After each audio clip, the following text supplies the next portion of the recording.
menyimak bersama materi ya yang disampaikan oleh Ustadz. Semoga Allah senantiasa menjaga dan merahmati beliau beserta keluarga beliau. Amin Allahumma.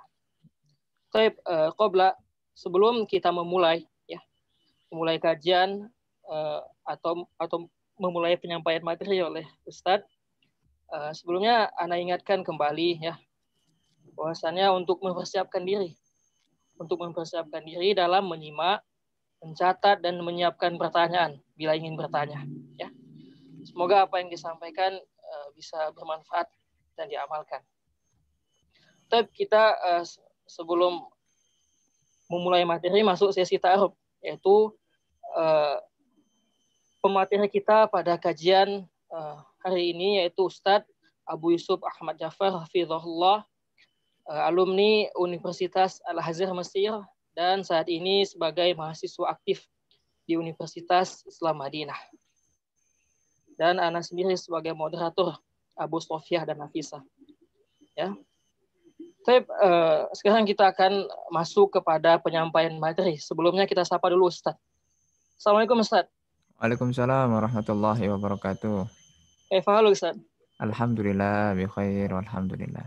Insyaallah. Taib kepada Ustadz Abu Yusuf, Ana persilakan. Tafadhol masyhur untuk menyampaikan materinya. Bismillahirrahmanirrahim. Assalamualaikum warahmatullahi wabarakatuh. Innal hamdalillah nahmaduhu wa nasta'inuhu wa nastaghfiruh. Wa na'udzu billahi min syururi anfusina wa min sayyiati a'malina. Man yahdihillahu fala mudilla lahu wa man yudlil fala hadiyalah. Asyhadu an la ilaha illallah wahdahu la syarika lah wa asyhadu anna Muhammadan abduhu wa rasuluh.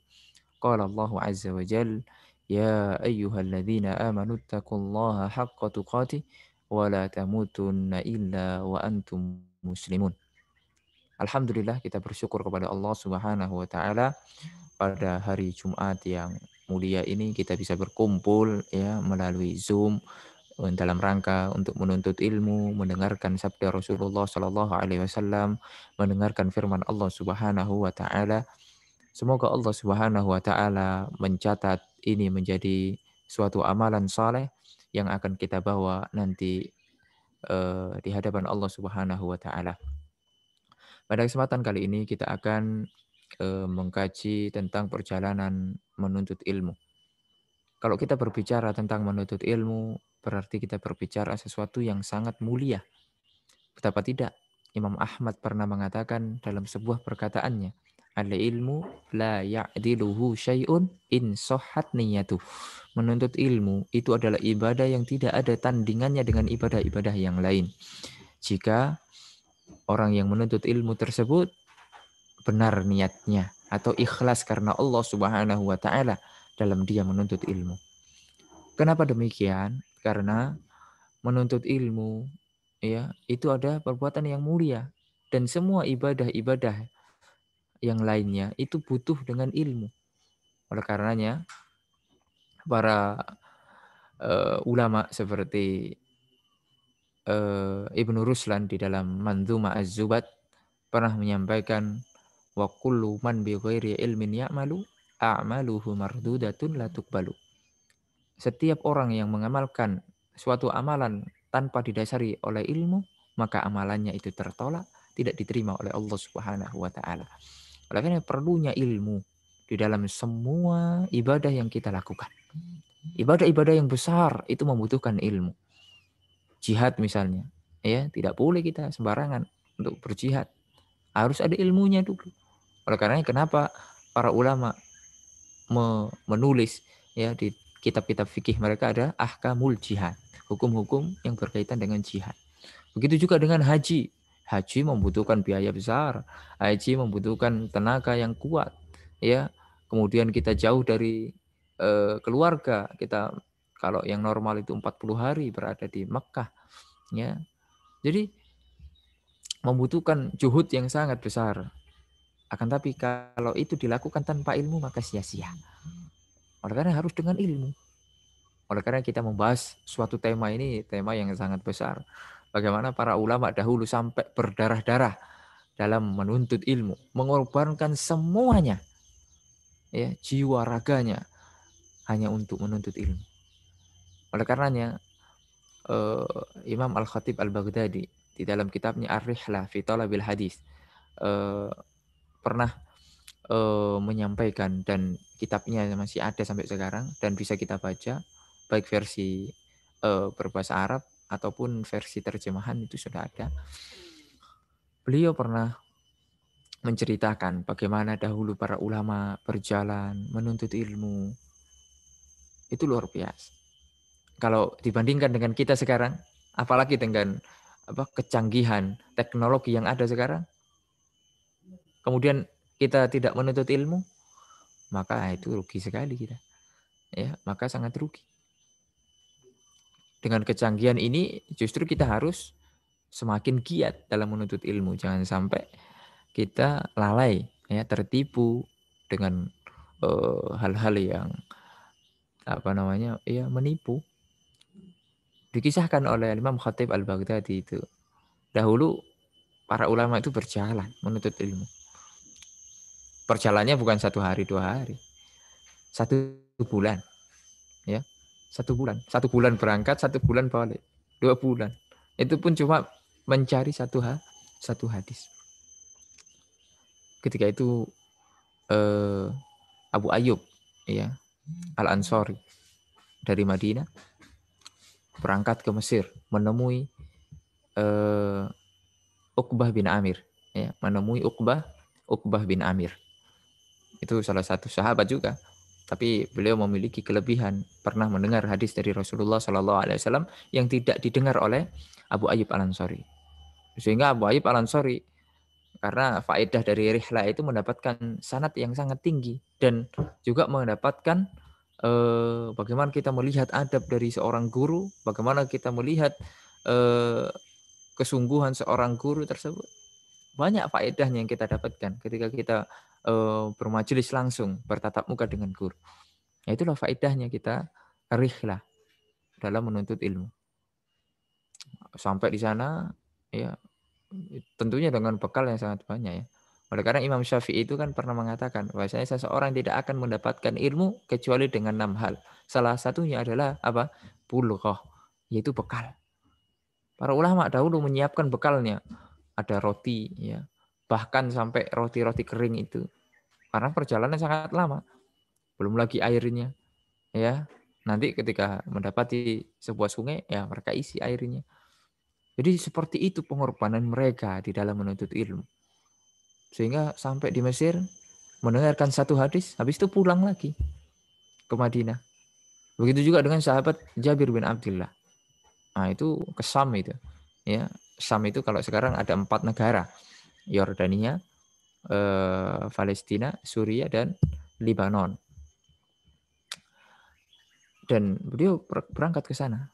Karena Syam itu termasuk dulu pusat peradaban juga. Ya, pusat peradaban Islam juga di sana, juga di kota Madinah juga pusat peradaban Islam.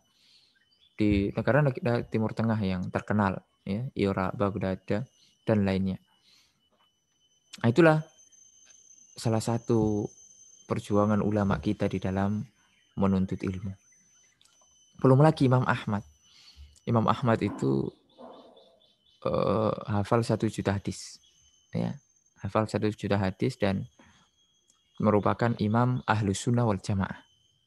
Beliau itu imam Ahlus Sunnah wal Jamaah. Kenapa dapat julukan imam Ahlus Sunnah? Karena beliau itu mendapatkan ujian, cobaan, ya, fitnah pada zaman khalifah, ya. Zaman khalifah yang beliau hidup di zamannya itu. Dan ketika itu ada fitnah besar yang menimpa kaum muslimin, yaitu fitnah khalqil Quran. Yaitu orang-orang pada mengatakan Al-Quran itu makhluk. Akan tapi Imam Ahmad tegar dengan pendirian akidah Ahlus Sunnah, misalnya Al-Quran itu bukan makhluk, dia kalamullah wa ghairu makhlukin. Ya.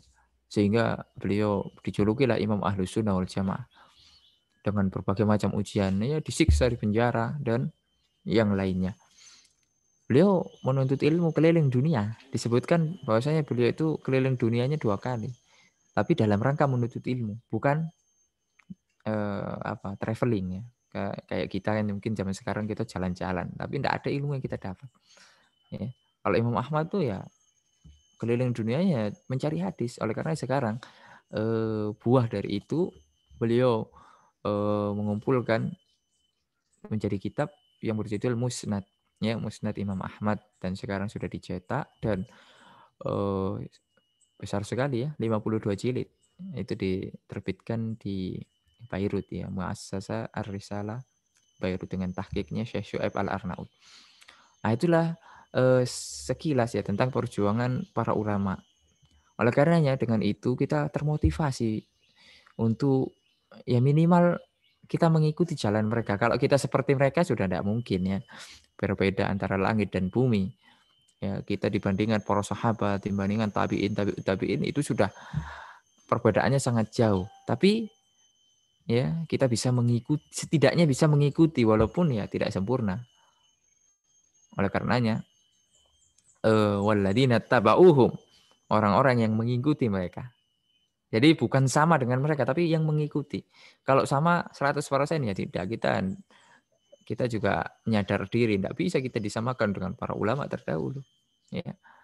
Tapi kita mengikuti jalan mereka, jejak-jejak mereka, dengan tentunya dengan tantangan yang lebih ringan. Ya, walaupun menurut kita berat, tapi ya tidak ada bandingannya dengan mereka. Mereka itu sampai ada yang kencing darah dalam menuntut ilmu, sampai menjual rumahnya, sampai bukan hanya rumahnya, atapnya dijual, dan banyak sekali hal-hal yang menakjubkan kalau kita baca sejarah-sejarah tentang mereka menuntut ilmu. Ya kita tidak ada apa-apanya dibanding mereka. Ya, sama sekali tidak ada apa-apanya. Nah, dari situlah kita termotivasi untuk bisa rihlah ya, untuk menuntut ilmu. Karena memang ya rihlah itu min adatis salaf. Kebiasaan para ulama itu dahulu ketika menuntut ilmu ya rihlah, keluar dari rumahnya menuju ke suatu tempat untuk menuntut ilmu. Ya. Baik itu di tempat yang satu daerah ya. Misalnya satu kota lah, cuma dia beda tempat gitu. Jarak antara rumah dia dengan tempat itu mungkin setengah jam. Nah, itu juga bisa dikatakan rihlah. Kemudian berbeda kota misalnya. Ya, misalnya di Jakarta rumahnya, tapi dia merantau ke Jogja misalnya. Ya, itu rihlah juga. Cuma ada yang tingkatnya lebih tinggi lagi, antar pulau misalnya. Dia aslinya Jawa, dia rihlanya ke Sumatera atau rihlanya ke Kalimantan, ke Sulawesi gitu. Ada yang lebih lagi, bukan hanya antar pulau, ini antar negara. Mungkin ya alhamdulillah Allah Subhanahu wa taala memberikan kita rezeki, ketika itu kita rihlah ke negerinya para ulama, yaitu di Mesir. Ya. Alhamdulillah kita juga kuliah di sana dan selama 5 tahun kita berada di sana. Ya dengan berbagai macam rintangan yang ada, alhamdulillah kita bisa lulus ya, dan sekarang alhamdulillah Allah kasih rezeki lagi untuk rihlah lagi, yaitu di negeri atau di kota Rasulullah SAW, kota impian ya.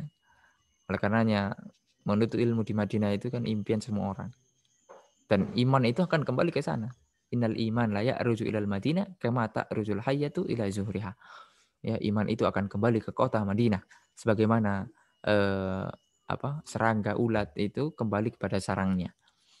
Dan luar biasa ya, kita bisa menuntut ilmu di sana, duduk di halaqah para ulama as-salafiyin yang sepuh ya.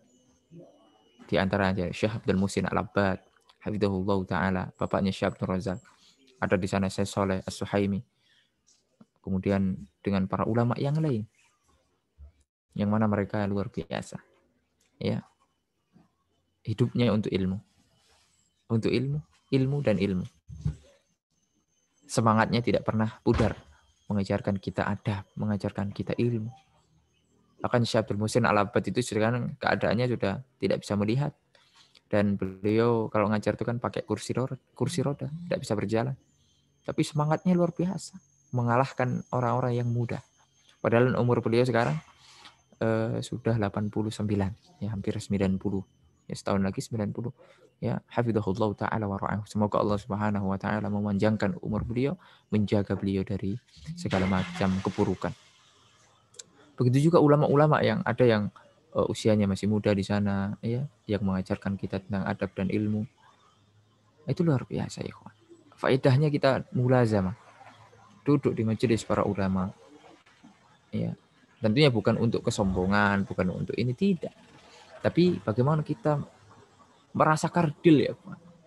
Mungkin kita di tempat kita mungkin merasa paling wah gitu. Tapi Allah Akbar, ketika kita rihlah, tidak ada apa-apanya, ikhwan. Ya, kita melihat teman-teman dari negara Afrika itu yang hafalannya kuat-kuat itu. Ya, tidak ada apa-apanya kita. Kita hafalan Al-Qur'an aja masih kadang lupa, kadang ini ya. Hafalan hadis apa lagi ya. Jadi mereka ada yang mungkin padahal secara fasilitas mereka terbatas. Ya, tidak seperti zaman kita sekarang atau di tempat kita. Sekarang kita alhamdulillah ya kawan, menuntut ilmu dimudahkan oleh Allah Subhanahu. Akan tapi kata Syekh Abdul Muhsin Al-Abbad, sekarang memang dimudahkan. Akan tapi ya kadang banyak yang terluput. Ya keberkahannya itu kurang. Ya. Dahulu Imam Bukhari itu menulis Sahih Bukhari. Ya itu enggak ada gadget, ya enggak ada HP, enggak ada laptop, ya.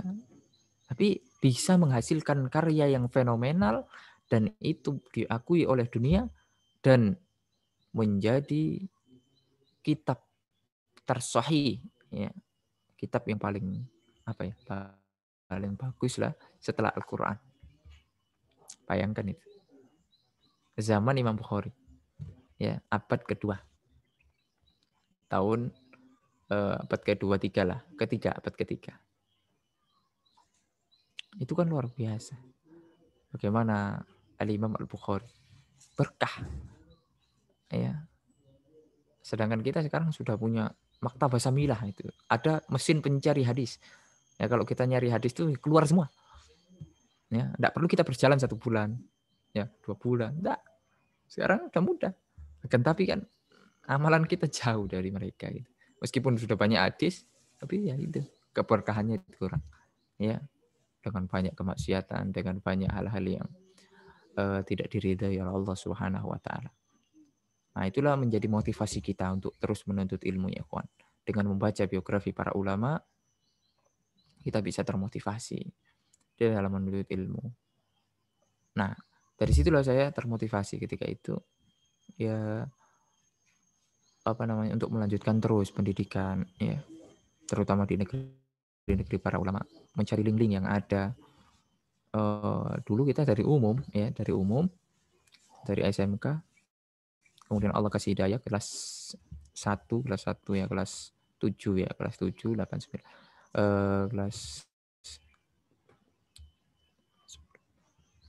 Kelas 9 ya, kelas 9.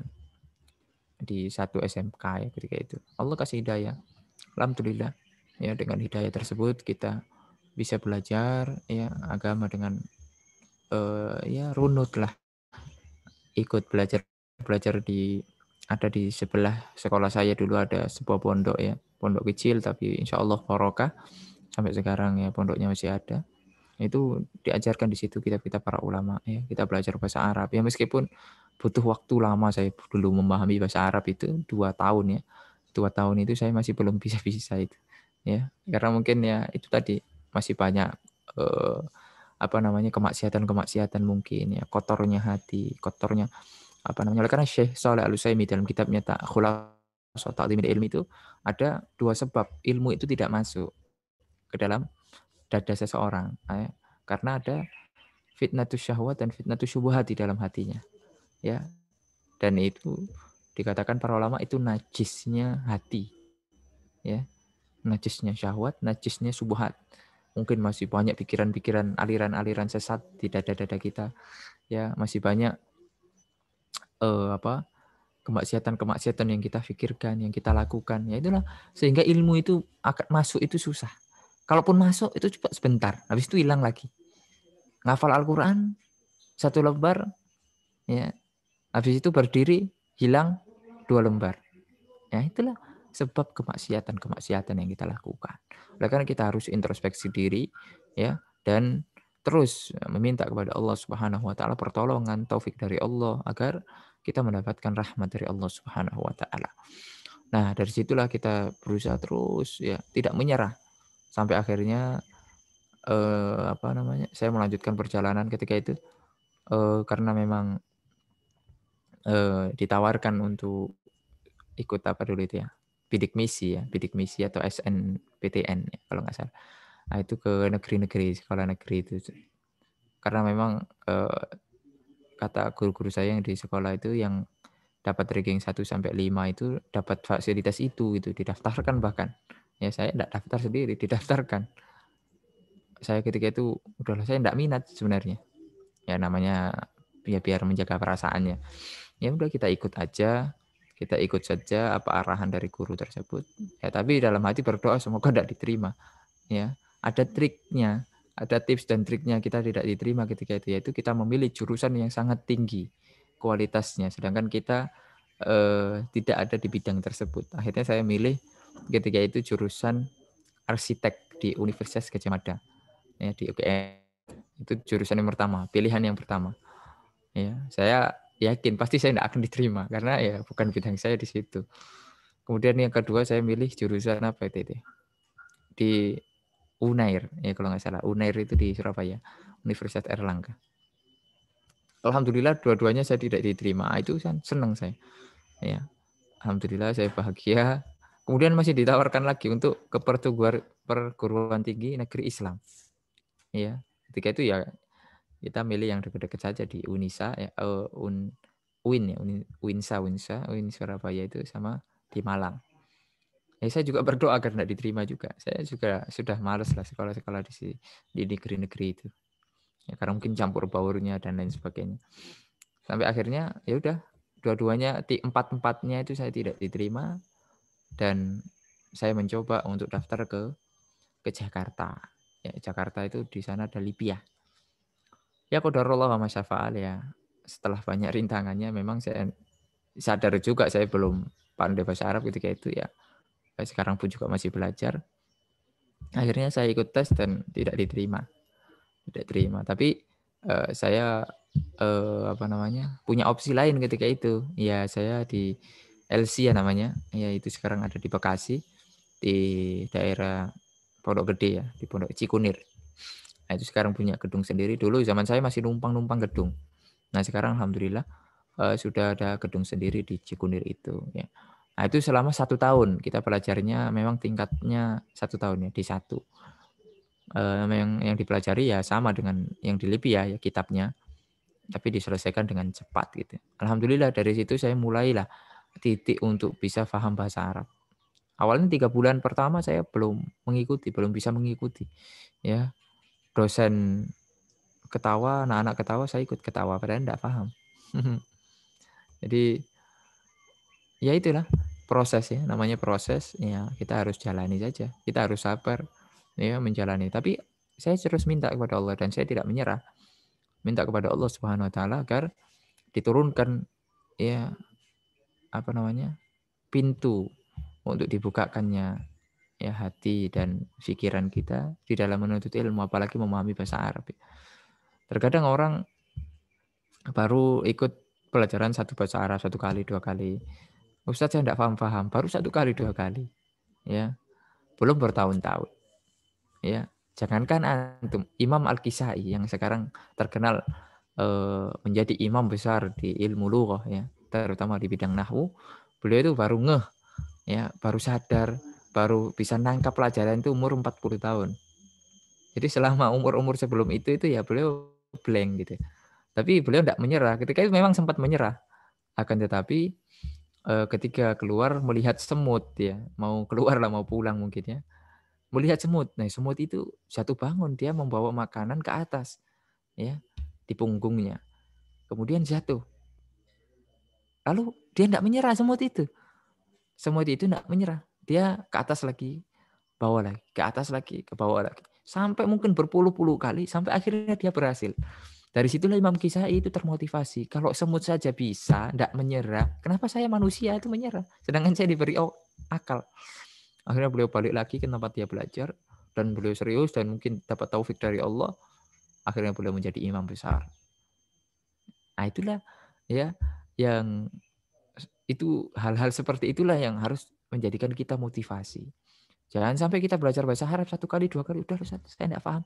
Ya wajar. Bahkan mungkin antum 10 kali, 20 kali ikut tidak paham, itu ya sebenarnya wajar aja.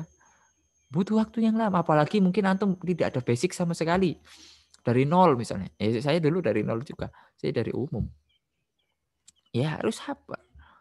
Ya, tapi betapa banyak orang-orang yang sabar, kemudian dia terus istiqomah. Akhirnya Allah bukakan. Dan Allah kan menguji. Nggak mungkin orang-orang tidak diuji oleh Allah SWT. Benar enggak ini niatnya? Ya. Benar enggak ini pengen bisa bahasa Arab? Kalau enggak benar ya apa namanya ya nanti akan menerima akibatnya nanti.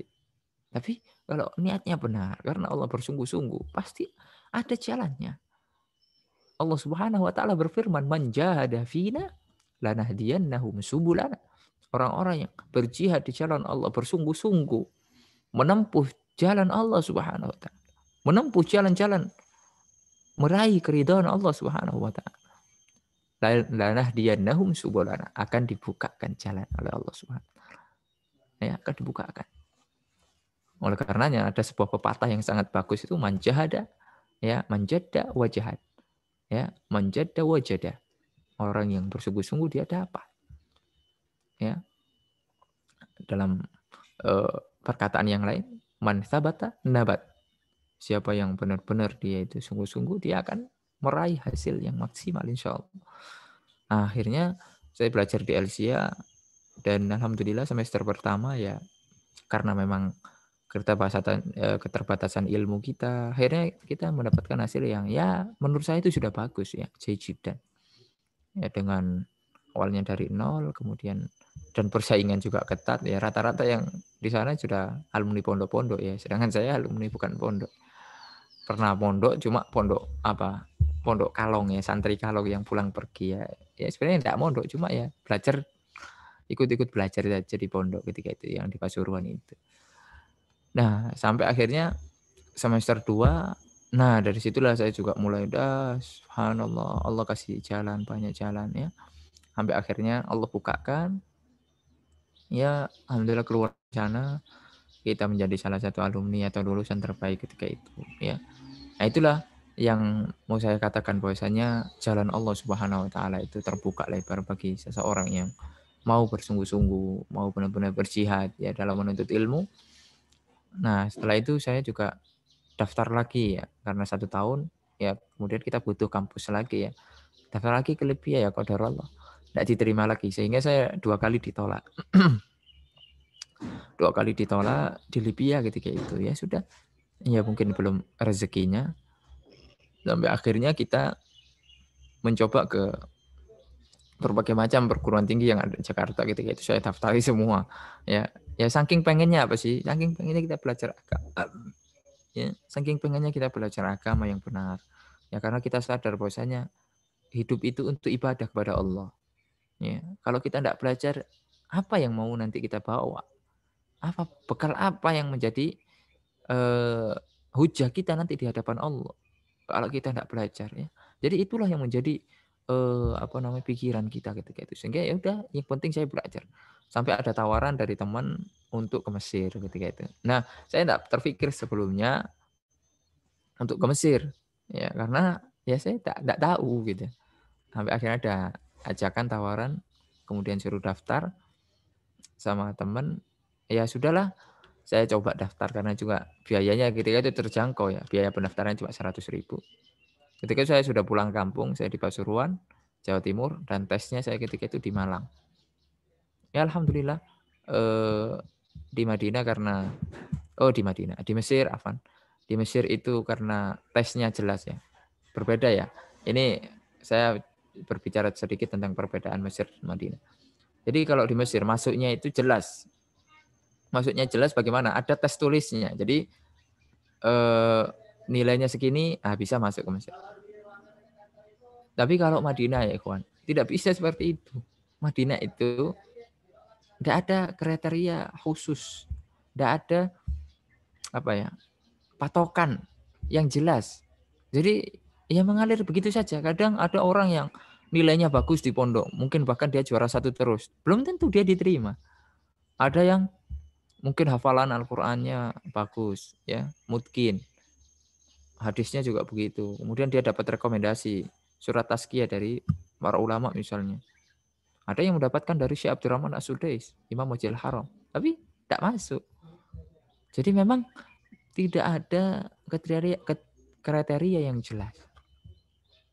Oleh karenanya, sering saya ditanya, bagaimana Ustaz caranya bisa masuk UIM, Universitas Madinah? Ya saya jawab, goib gitu. Ya memang tidak tahu. Yang penting antum ikuti saja prosedurnya. Ya nanti tinggal tawakal kepada Allah Subhanahu Wa Taala. Baik, kita kembali ke kisah ke Mesir. Akhirnya saya diterima di Mesir dan persiapan untuk berangkat tahun 2015 ya, 6 tahun yang lalu. Akhirnya saya berangkat ke sana. Alhamdulillah di sana kita dimudahkan semuanya ya oleh Allah Subhanahu Wa Taala. Dan kalau di Mesir itu ya beasiswanya tidak full, jadi dia beasiswanya pendidikan saja. Jadi kuliahnya gratis, tidak bayar. Cuma kita hidup sendiri gitu. Maksudnya cari kontrakan sendiri, cari makan sendiri gitu ya. Ala kulli hal semuanya dimudahkan. Karena memang kita juga bukan orang yang berkecukupan ketika itu, ya sudah kita sambil kerja ketika itu dulu di sana untuk ya menopang kehidupan sehari-hari. Ketika itu ya kita kerja di rumah makan ya, karena minimnya pengalaman dan skill, ya sudah kita kerja yang memang kita bisa saja. Ya kita di rumah makan ya mungkin, dan itu pun kerjanya cuma 1 pekan sekali, ya enggak setiap hari ya enggak. Dan itu alhamdulillah gaji 1 hari itu ya bisa hiduplah 1 pekan ya. Bisa hidup 1 pekan. Ya itu yang saya syukuri. Yang penting bisa makan, tempat tinggal ada, dan yang paling penting lagi apa? Bisa terus menuntut ilmu. Itu yang paling penting. Ya. Oleh karenanya ya kita sudah terbiasa dengan hal-hal seperti itu gitu. Sampai akhirnya Allah mudahkan, berjalan 1 tahun, 2 tahun, kita pergi umroh. Ya, pergi umroh ya dengan nabung sedikit demi sedikit dan bantuan dari para ulama ketika itu ya, para guru-guru kita dari para masyayikh, dikasih beberapa uang untuk berangkat. Dan alhamdulillah ketika itu biaya umroh dari Mesir ke Saudi murah sekali ya, 5 juta. Cuma 5 juta 450 dolar ya ketika itu. Dan kita 1 bulan di Saudi. Nah dari situlah titik saya mendaftar ke Universitas Islam Madinah. Sebelumnya sudah sih, 2014 itu saya sudah mendaftar di Madinah. Cuma ya itu tadi, enggak masuk-masuk gitu. Sampai akhirnya ya saya pilih opsi yang lain ketika itu. Nah sampai 2017 itu, 3 tahun setelahnya saya daftar lagi, langsung tes di sana, muqabalah. Jadi bisa muqabalah. Ya kalau kita datang langsung ke kampus itu bisa muqabalah. Dalam artian kita tes wawancara ya kalau bahasa kita. Kita ditanya ketika itu hafalan Al-Qur'annya berapa, kemudian tentang akidah, di mana Allah Subhanahu Wa Taala, tentang sakofah Islamiyah, tentang pengetahuan kita secara umum ya terhadap agama Islam, tentang peperangan Nabi, tentang istri-istri Nabi, tentang hukum ini dan hukum itu. Alhamdulillah kita jawab dengan ilmu yang kita ketahui. Setelah itu ya sudah kita pergi ya. Selesai sampai akhirnya kita balik lagi lah. Pokoknya kita 1 bulan di Mesir dan alhamdulillah ketika itu saya nginepnya di Universitas Islam Madinah ya. Karena memang ketika itu umrohnya itu kan backpacker ya, bukan umroh yang formal gitu ya, yang dapat hotel, dapat makan tersedia gitu, bukan. Ini ya kita umroh apa adanya gitu. Yang penting bisa umroh lah gitu. Mau tidur di mana, mau makan apa terserah itu. Alhamdulillah saya banyak teman ya di Universitas Madinah ketika itu. Ya alhamdulillah ada tempat tinggal di situ ya, di rumah-rumah atau di asrama-asrama teman-teman kita. Dan ketika itu juga makan juga kita makan bareng sama teman-teman ya. Alhamdulillah Allah kasih kemudahan. Sampai 2018 ya nama saya masih belum muncul juga di Madinah gitu. Ya udah saya lanjutkan pelajaran di Mesir, kuliah di Mesir, alhamdulillah belajar kita dengan para ulama sampai pada 2019. Ya 2018 itu saya ke Saudi lagi. Ya kalau 2017 itu untuk umroh, 2018 Allah kasih rezeki kita untuk haji. Ya, untuk haji. Alhamdulillah ya dengan kemudahan Allah Subhanahu wa taala, dengan segala macam pertolongan dari Allah Subhanahu wa taala, rezeki yang diberikan kepada kita bisa haji. Dan ya lagi-lagi kita nginepnya di Madinah juga, di Universitas Madinah. Ya ketika waktu hari H ya hari H ya itu hari manasik hajinya itu ya kita di Mekah. Tapi setelah itu ya kita di Madinah. Kebetulan waktu kita di Mekah itu kita bantu-bantu jamaah ketika itu jamaah hajinya siapa Ustadz Nuzul ya Ustadz Muhammad Nuzul Zikri. Ya kita ya sempat ngobrol-ngobrol juga sama beliau, alhamdulillah banyak sekali faedah-faedah yang kita dapat. Ya sampai akhirnya saya pulang lagi ke Mesir. Nah, jadi itulah singkat cerita tentang perjalanan ya. Singkat cerita tentang perjalanan kita sampai pada akhirnya tahun 2019. Ya. Dan memang ketika haji itu saya berdoa kepada Allah di Padang Arafah itu yang memang di situ adalah waktu mustajab dan tempat yang mustajab. Ya. Jadi tidak kita sia-siakan itu. Ya. Beberapa jam itu memang betul-betul kita berdoa ya Allah. Salah satu doa yang saya panjatkan ya selain ya kita minta ampun, nanti kita bisa surga, ya semoga Indonesia menjadi negeri yang aman. Ya. Menjaga pemimpin-pemimpin ya agar diistiqomahkan, agar diberi taufik untuk menjalankan syariat Allah Subhanahu wa taala. Kita berdoa itu kemudian kita berdoa ya Allah, ya berilah hamba-Mu ini rezeki untuk bisa menuntut ilmu di Haramain, ya di dua negeri di tanah suci ini, ya di Universitas Islam Madinah gitu. Itu yang saya minta ketika itu. Alhamdulillah setahun setelah itu memang Allah ijabah. Tahun 2019 lah baru saya diterima di Universitas Islam Madinah. Setelah berbagai macam lika-liku yang kita alami, cobaan-cobaan, ujian-ujian ya, yang sudah saya tuliskan semuanya di buku saya ini ya, tentang kisah-kisah itu ya, mungkin bisa didapatkan, bisa di-download di PDF-nya atau mungkin bisa bisa langsung beli bukunya tidak masalah. Di situ sudah saya sebutkan secara lengkap ya. Ya meskipun kita ambil poin-poinnya dan sekarang kita jelaskan poin-poinnya saja. Lalu kita keterima di Madinah 2019 dan itu dilema bagi saya. Ya senang-senang. Cuma kan saya ketika itu sudah semester 7 di Mesir itu. Ya tinggal selangkah lagi kita sudah lulus S1. Tapi ala kulli hal ya sudahlah. Ya mungkin saya langsung konsultasi dengan beberapa asatidzah yang ada di Indonesia. Bagaimana ini Ustadz ya yang anak kenal ya. Mereka rata-rata menyarankan tuh ambil saja Ustaz. Ya, ambil saja karena belajar di Madinah itu kesempatan yang langka. Tidak semua orang bisa ke sana dan jangan disia-siakan gitu. Sampai pada akhirnya ya udah saya berangkat dan di Mesir masih semester 7. Nah, memang saya juga masih aktif di Mesir itu. Jadi kuliah saya masih aktif. Jadi saya sempat kuliah 2 negara gitu.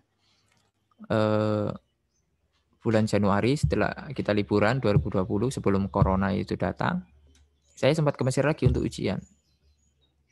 Nah, saya baru selesai S1 itu 2020 kemarin. Waktu corona agak tinggi-tingginya itu saya berangkat ke Mesir. Ya, ini mungkin salah satu hikmah dari COVID-19 bagi saya ya. Itu bisa menyelesaikan. Karena kuliah di Madinah kan serba online, jadi kita bisa pulang sehingga kita bisa menyelesaikan mata kuliah yang tertinggal itu. Nah, itulah hikmah yang sangat besar bagi saya. Dan alhamdulillah sampai sekarang sudah selesai S1 saya di Mesir. Dan waktu bulan Oktober itu alhamdulillah kita juga berangkat ke sana ya. Itulah kisah-kisah ya atau singkat perjalanan kita. Dan sekarang di Madinah semester 4. Dan alhamdulillah kita juga mengambil jurusan yang berbeda. Ketika di Mesir kita ambil jurusan Syariah Islamiyah wal Qanun.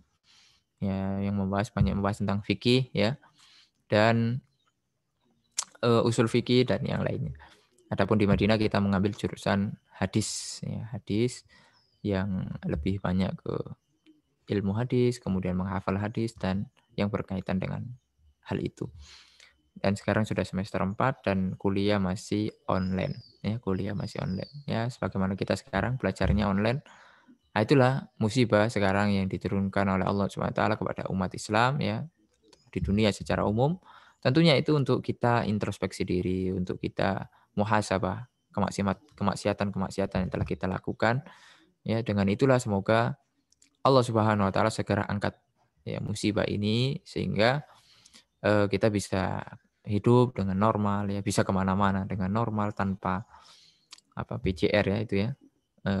Tapi sekarang sudah ada vaksin ya, semoga itu salah meringankanlah beban atau setidaknya ya bisa mencegah lah gitu kan. Nah, kita berdoa kepada Allah Subhanahu wa taala ya agar Allah Subhanahu wa taala memberikan kepada kita kemudahan-kemudahan di dalam menuntut ilmu. Nah, itulah singkat ya. Namun ada beberapa hal yang perlu Ana sampaikan bahwasanya memang kalau di Mesir ya itu secara akidah ya itu berbeda dengan akidah yang kita yakini sekarang yaitu as-salafiyah. Ya, kita Ahlussunnah wal Jamaah di sana lebih menganut ke pemahaman Asy'ariyah ya yang tahfidz ya, perpahaman tahfidz dalam sifat-sifat Allah Subhanahu wa taala, bahkan takwil ya. Kemudian secara fikih ya kita hampir sama. Kalau di sana lebih madhab ya, memakai madhab. Alhamdulillah kita juga memakai madhab ya. Kalau di Madinah kan memang Hambali ya. Kalau di Mesir itu 4 madhab. 4 madhab yang diakui dalam Islam ya.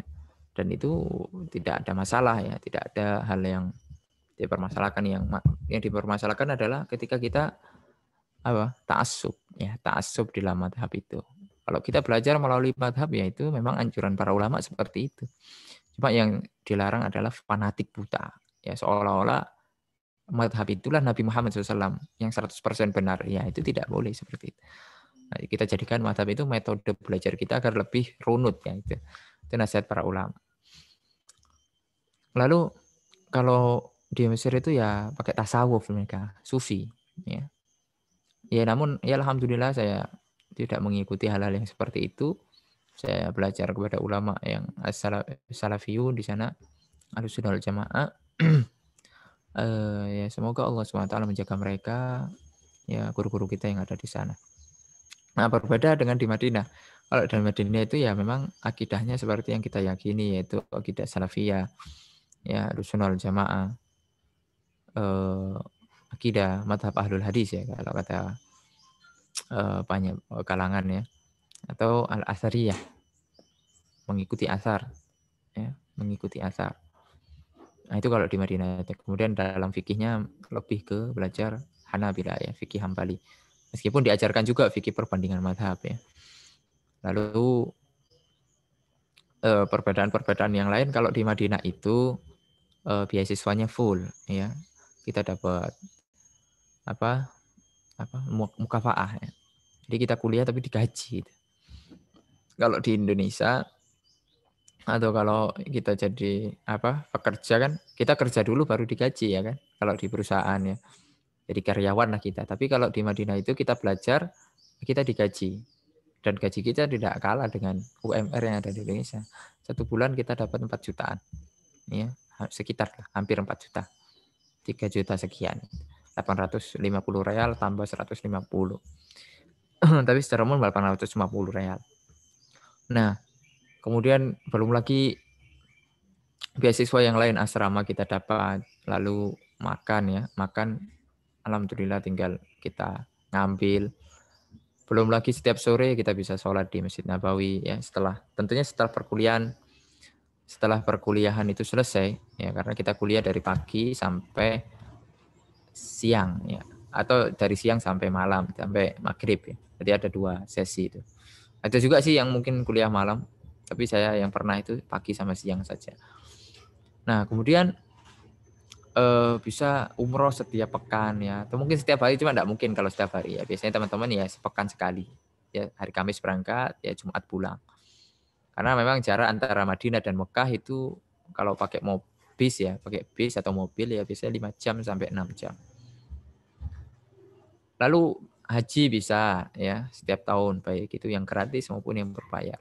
Tapi kalau mahasiswa biasanya dapat jatah ya minimal ketika di Madinah itu 1 kali haji. Bisa juga sih berkali-kali kalau dia jadi petugas misalnya. Dan itu pun nanti digaji lagi. Jadi memang nikmat dunia akhirat kita dapat. Ya, kita dapat. Belum lagi setiap liburan kita difasilitasi untuk pulang, diberi tiket pesawat PP gratis. Ya, Saudi Airlines. Ya, setiap liburan musim panas. Jadi kita ada liburan musim dingin dan liburan musim panas. Karena kalau dingin memang dingin sekali, panas sekali ya. Alhamdulillah di Indonesia ini tidak seperti itu ya, stabil-stabil aja. Gitu.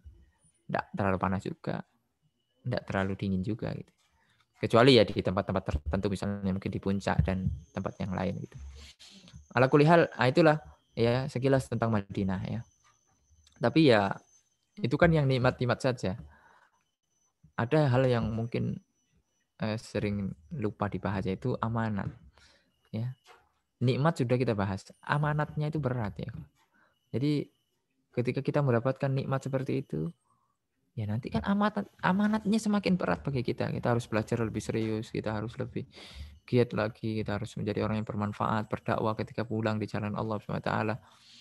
Itu amanat yang kita emban itu lebih berat itu.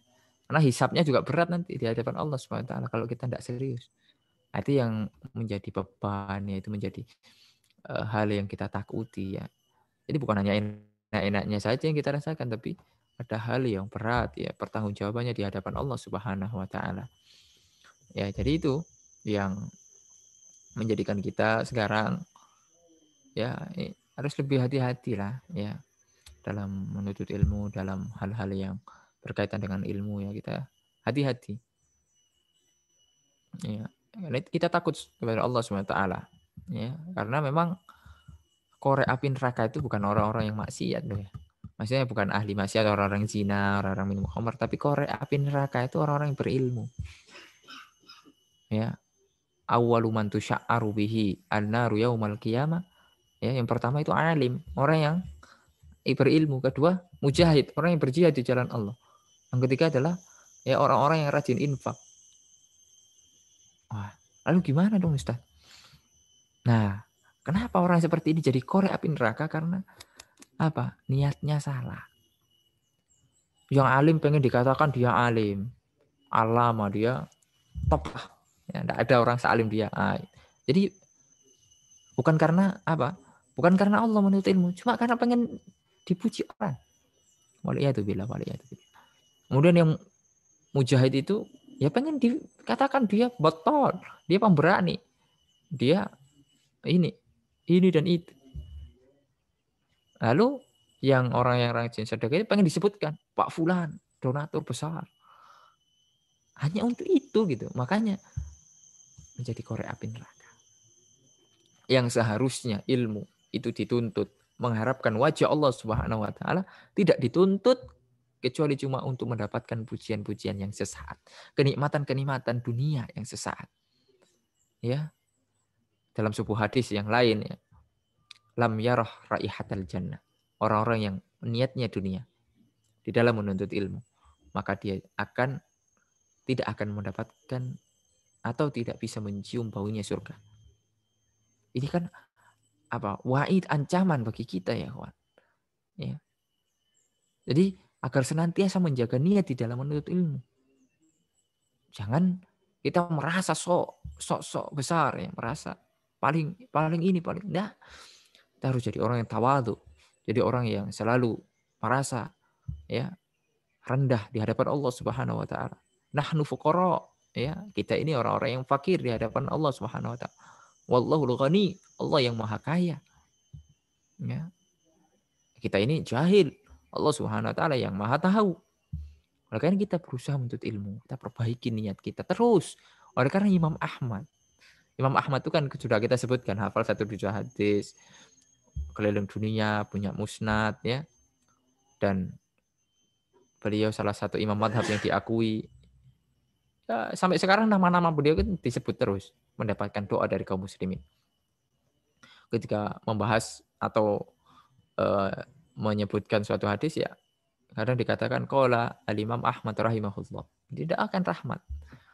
Tapi ketika ditanya beliau, dan ini disebutkan oleh Syekh Shalih Al-Utsaimin dalam kitabnya Khulasah Ta'dhimil Ilmi, ya, hal talabta ilma lillah? Wahai Imam Ahmad, apakah kamu menuntut ilmu itu sudah karena Allah? Niatmu itu sudah karena Allah? Imam Ahmad sebenarnya kalau jawab iya, ya wajar-wajar saja.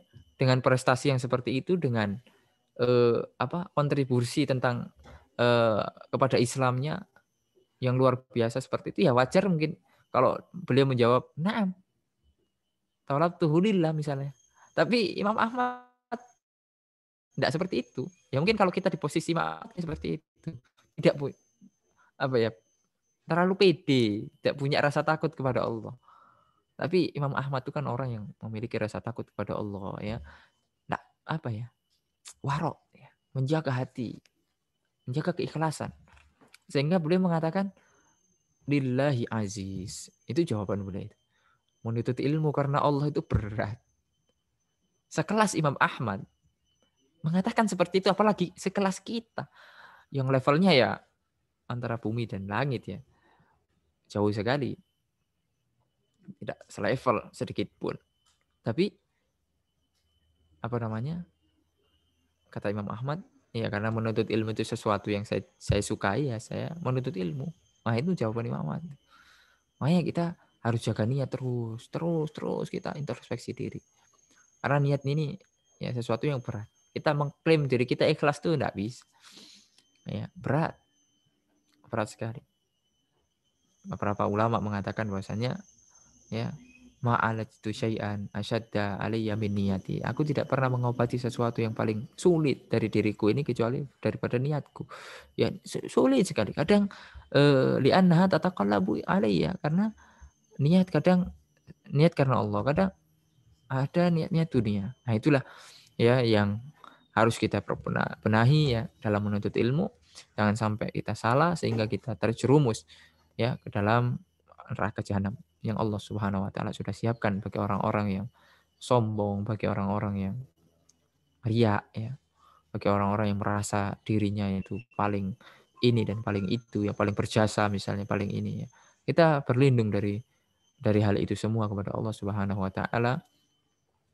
Ya, semoga Allah Subhanahu wa taala memberikan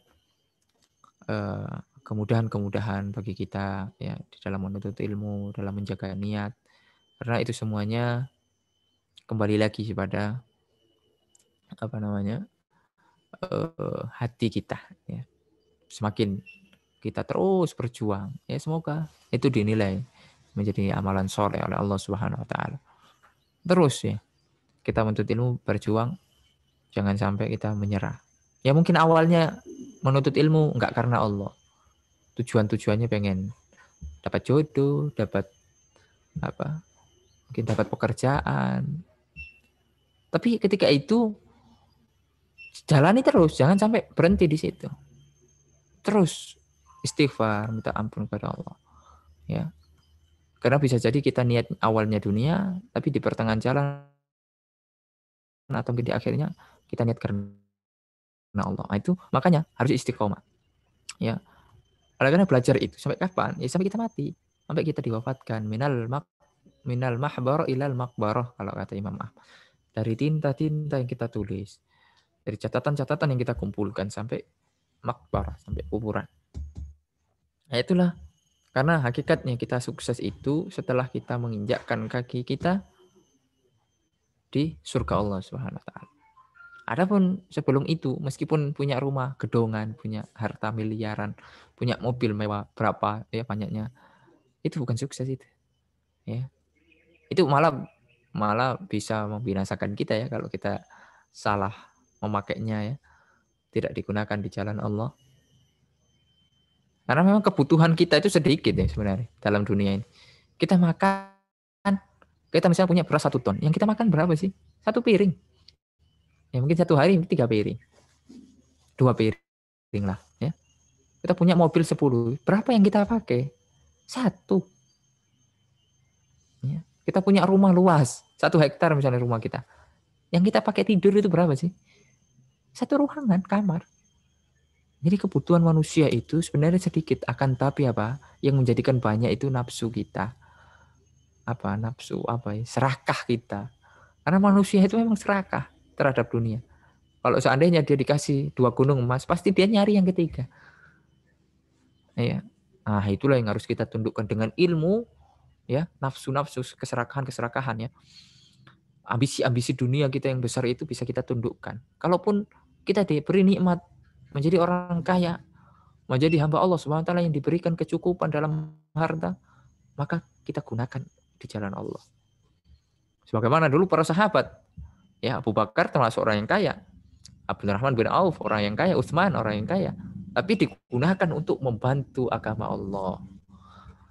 Ingatlah firman Allah Subhanahu wa taala, "Intan surullah yansurkum." Kalau kalian menolong agama Allah, pasti Allah akan menolong kalian. Sekarang kita punya kontribusi apa dalam agama Allah? Kita punya ilmu, ya kita ngajar. Kita bisa baca Al-Quran, kita ngajar anak-anak ngaji, baca Al-Quran. Kita punya skill di kemampuan media misalnya, ya kita bantu para asatidzah, ya, untuk publikasi kajian-kajiannya agar manfaatnya lebih tersebar.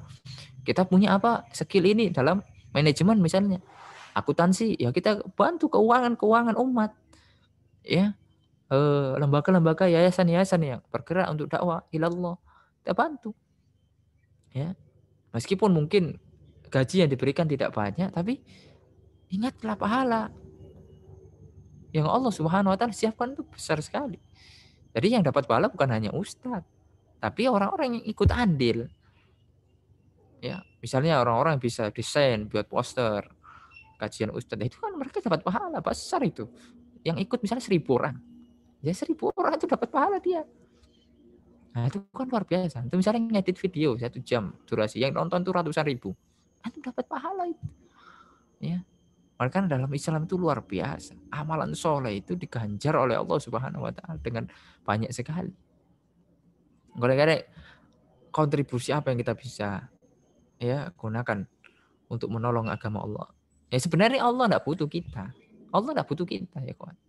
Tapi justru kita yang butuh untuk menolong agama Allah, untuk bekal kita ya di akhirat kelak, agar kita bisa selamat, agar kita bisa menjadi hamba Allah yang membawa hati yang bersih. Yauma la yanfa'u malun wala banun. Ketika itu hari tidak akan bermanfaat harta dan anak-anak. Illa man atallaha biqalbin salim, kecuali yang datang kepada Allah Subhanahu wa taala dengan membawa hati yang bersih. Apa yang kita bawa nanti? Uang? Tidak mungkin kita bawa uang. Mati, udah kita tinggal. Rumah mewah? Tidak mungkin kita bawa rumah mewah. Ya, kita tinggal. Mobil mewah? Tidak mungkin. Tapi amalan kita itu yang kita bawa. Oleh karenanya, dalam sebuah hadis Rasulullah SAW bersabda, yatba'ul janazata. Ya, salasun. Janazata itu diikuti 3 hal. Ya, maluhu wa ahluhu wa amaluhu. Hartanya, keluarganya, lalu amalnya. Fayarji'u usnani. Yang 2 kembali lagi ke rumahnya. Ya, hartanya sama keluarganya kembali dia. Wa yabqa wahid. Dia sisa 1 yang menemani dia nanti di alam kubur. Yaitu amalan dia. Oleh karenanya, mumpung kita masih hidup, diberi kesempatan oleh Allah, kita perbanyak amalan soleh, kita banyak berkumpul dengan orang-orang soleh, kita perbanyak belajar ya. Semoga Allah Subhanahu wa taala memberikan kepada kita istiqomah. Itu yang kita terus minta itu. Sebagaimana doa yang diajarkan Rasulullah SAW, ya muqallibal qulub, tsabbit qalbi ala dini. Wahai zat, ya wahai Allah, zat yang maha membolak-balikkan hati manusia. Istiqomahkanlah hambamu ini di atas agama. Jangan sampai kita menjadi hamba yang lalai, ya. Ketika kita lalai, segera kita bertaubat. Ya. Nah, karenanya tips kebahagiaan yang diberikan oleh Syekh Muhammad Abdul Wahhab dalam kitabnya Qawaidul Arba, dan beliau menukil dari perkataannya Imam Ibnul Qayyim Al-Jauziyah ya rahimahullah taala, ya kalau kita diberikan sesuatu maka kita bersyukur, ya. Kalau kita diberikan musibah maka kita bersabar. Lalu kalau kita berbuat dosa, karena pasti anak Adam itu melakukan dosa, maka kita beristighfar, memohon ampun kepada Allah Subhanahu wa taala, minta tolong, ya, minta ampun, ya. Minta tolong kepada Allah, ya Allah, berilah ampunan. Kita minta tolong kepada Allah Subhanahu wa taala. Ya. Nah, itulah tips kebahagiaan. Dan qanaah ya, ikhwan. Qanaah dalam menuntut ilmu, dalam segala hal kita harus qanaah, menerima pemberian Allah Subhanahu wa taala. Karena orang yang qanaah itu pun bahagia sekali. Imam Syafi'i pernah mengatakan dalam sebuah perkataannya, dan disebutkan di Diwan Asy-Syafi'iyah, sebuah syairnya.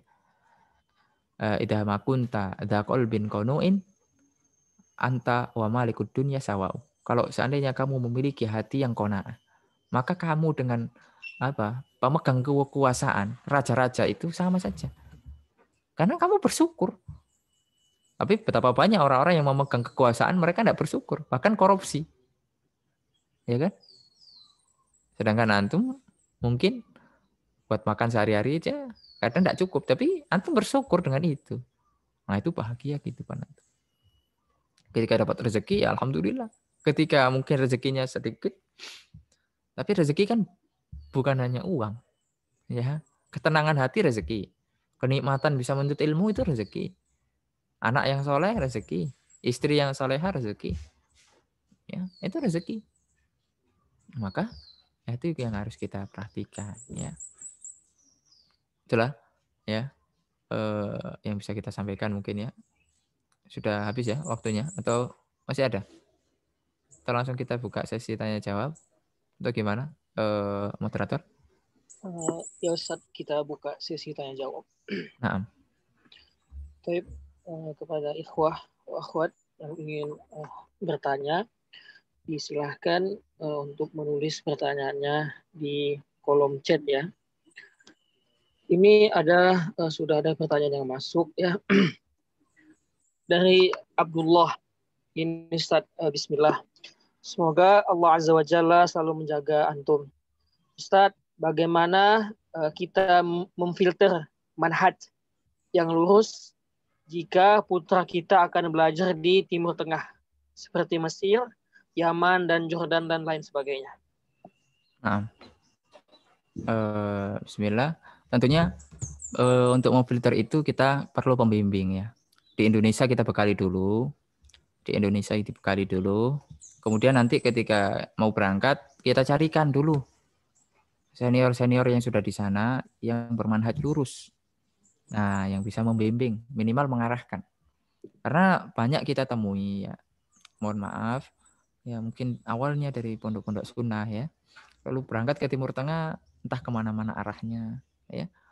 Karena itu tidak ada pembimbing, sehingga kumpul dengan siapa saja. Kemudian, ya itulah seperti orang yang tidak kenal sunnah lagi, gitu.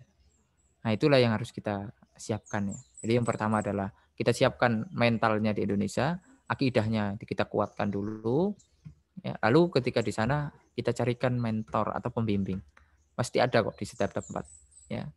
Nanti kalau mungkin mau ke Mesir, ya bisa kontak saya, nanti saya hubungkan ke teman-teman di sana. Mungkin kalau kamu mau ke Yaman, ya mungkin, ya kalau memang saya ada yang kenal, ya mungkin saya arahkan, ya. Kalau di Madinah mungkin nanti, kalau di Madinah ya mungkin bisa ketemu dengan saya sendiri. Jadi harus ada pembimbingnya, minimal yang mengarah. Dulu saya juga seperti itu, ada alhamdulillah yang membimbing kita gitu, senior-senior kita yang mengarahkan, kamu ngajinya sama masyaikh ini, nanti kemudian nanti di sini-sini tempat kajiannya, ya, agar kita terjaga kumpulan kita dengan orang-orang soleh, ya, yang tentunya membawa manhaj yang benar, ya. Nah, itulah yang harus kita perhatikan, ya. Lalu ya kita terus motivasi terus, ya. Kita kasih link-link, misalnya itu anak kita, ya kita kasih link-link aja kajian-kajian yang para ulama kita, ya. Misalnya kajiannya Syekh Shalih Al-Utsaimin, ya, kajiannya Syekh Abdul Razak Al-Badar, ya. untuk mereka mendengarkan. Karena kan kalau yang orang sudah berbahasa Arab ya harusnya mendengarkan kajian yang berbahasa Arab ya, agar terlatih keilmuannya, kemudian kemampuan bahasanya juga bisa terlatih. Ya. Wallahu a'lam bishawab. Tafadhol, pertanyaan yang lain.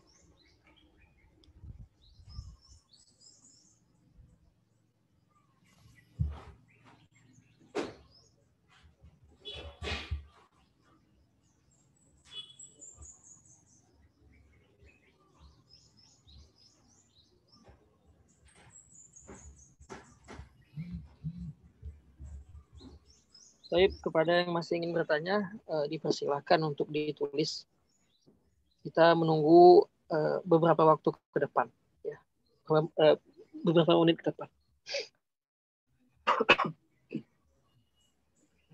Silakan.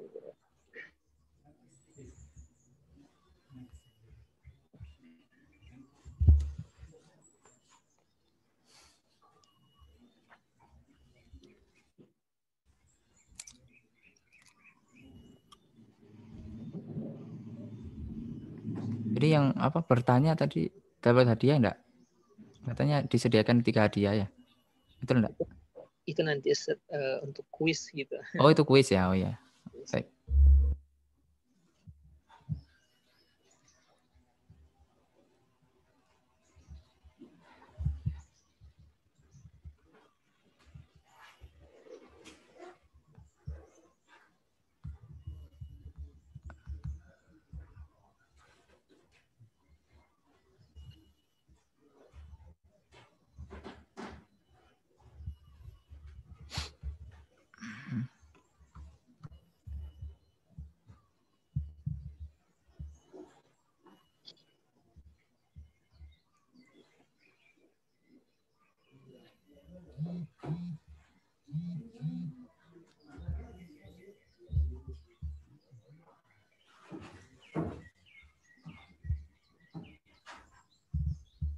Nah, saat ada pertanyaan yang masuk. Bismillah, barakallahu fikum ya Ustadz. Ana ingin bertanya, tak bisa dipungkiri, salah satu pendukung pendidikan adalah perekonomian. Nah, Bagaimana cara menghadapi jika orang tua sering berdebat karena karena masalah uang untuk biaya sekolah, dan terkadang membuat anak itu sendiri tertekan secara tidak langsung. Jazakumullah khair. nah, memang enggak kita pungkiri ya, itu semuanya terjadi. Nah, ada solusinya, cari beasiswa makanya. Saya dulu bukan orang yang cukup ya, makanya saya cari beasiswa itu. Ke Libya cari beasiswa, ke Madinah itu ya pengen cari beasiswa awalnya ya. Ya memang ke Timur Tengah itu rata-rata kan beasiswa. Ya, cuma kan memang ada, makanya kita usaha itu ya. Di Indonesia kita bisa belajar banyak kok mahat-mahat yang membuka beasiswa ya. Kita juga harus dekat dengan para asatidzah ya, untuk dikasih link-link, mungkin ada orang tua asuh dan lain sebagainya. Jadi kita harus aktif ya dalam hal-hal seperti itu ya, mencari ya, mendekati asatidzah ya. Ya, kalau kita benar-benar sungguh-sungguh pasti Allah bantu ya, pasti Allah bantu hal-hal seperti itu. Saya salah satu faktor dulu pengen ke sini itu ya ke sana ke sini ya, yaitu mencari beasiswa itu, karena memang sejujurnya kita tidak mampu untuk kuliah biaya mahal-mahal ya, karena ekonomi juga kita sadar ya, saya juga orang tua sudah tidak ada ya, sisa ibu itu pun pekerjaannya hanya jualan sayur ya, jadi ya ya kita sadar diri juga, makanya kita cari beasiswa. Nah, kita gunakan kemampuan-kemampuan kita ya, kita minta tolong kepada Allah Subhanahu wa taala ya untuk bisa tetap belajar. Dan belajar itu ya butuh kesungguhan. Kalau kita sungguh-sungguh, insya Allah pasti Allah akan bantu. Ya, pasti Allah akan bantu. Mungkin kalau antum mungkin tingkatnya masih sekolah SMA, SMP atau mau Mahat Ali ya, mungkin nanti bisa hubungi saya. Nanti saya kasih link-link untuk beasiswanya itu. baik di Indonesia maupun di luar negeri. Kalau di Indonesia sudah beberapa kemarin ustadz mencari kader-kader untuk dijadikan generasi penerus ya di beberapa ma'had gratis, dibiayai 100% ya. Jadi antum harus cari link-link seperti itu ya. Yang penting dekat dengan para asatidzah, karena asatidzah kan tentunya punya link-link yang tidak kita miliki ya. Mereka punya akses-akses untuk beasiswa tersebut ya. Wallahu a'lam bishawab. Nah, Ustaz, syukran jazakallah. Pertanyaan selanjutnya, Ustaz. Ustadz Afwan, mohon nasihatnya untuk kami yang akhwat, yang punya semangat untuk menuntut ilmu, tapi terhalang oleh beberapa hal. Seperti ya kalau mau safar gitu kan, tidak ada mahramnya dari keluarga. Karena banyak juga yang belum mengenal agama ini dengan baik. Dan jika menikah belum siap gitu, Ustaz. Jadi mohon nasihatnya. Nah, untuk wanita, ya karena kewajiban menuntut ilmu kan ala kulli muslimin. Muslimin kata para ulama, ya, mencakup muslim laki-laki wa muslimah perempuan. Ya. Dan ketika perempuan itu mau menuntut ilmu dengan safar misalnya butuh mahram. Dan ketika menikah belum siap, ya. Apa alasannya kok tidak siap? Kalau misalnya umurnya sudah matang, karena kalau itu bisa menolong kita dalam menuntut ilmu, kenapa tidak gitu? Nah, itu yang harus menjadi pertimbangan gitu. Kalau kita misalnya tidak menikah, lalu kita terbengkalai dalam menuntut ilmu, dalam mahram dan lain sebagainya. Sedangkan dengan menikah, kita praktisikan, kita kita kan sudah hitung-hitungan. Insya Allah kebutuhan nanti seperti ini, itu insya Allah bisa. Kenapa tidak? Dan sekarang yang Anda saksikan di Mesir itu, di beberapa tempat, ya rata-rata mereka menikah kok. Ya, yang perempuan-perempuan tuh dijodohkan dengan sesama penuntut ilmu, sehingga mereka menuntut ilmu bareng. Ya. Bahkan ada kakak kelas kita itu, ya karena namanya sudah menikah ya mau nggak mau ya harus punya anak ya. Dan ketika itu waktu ujiannya berbarengan. Maksudnya dia hari itu juga cuma beda jam. Ya gantian akhirnya ngomong anaknya. Ya, gantian. Dia ujian, bapaknya ujian ya anaknya sama ibunya. Ibunya ujian, anaknya sama bapak. Dan itu di jalan, dan itu nikmat. Yang lebih lagi sekarang pemuda-pemuda ya, fitnah syahwat kan di mana-mana. Maka kita harus perhatikan masalah itu gitu. Jadi yang kita tanya ya diri kita, apa yang menjadikan kita tidak siap nikah? Ya mungkin banyak faktornya saya masih terlalu muda, saya tidak pengen punya anak dulu ini. Ya. Sedangkan kalau antum seperti ini terus ya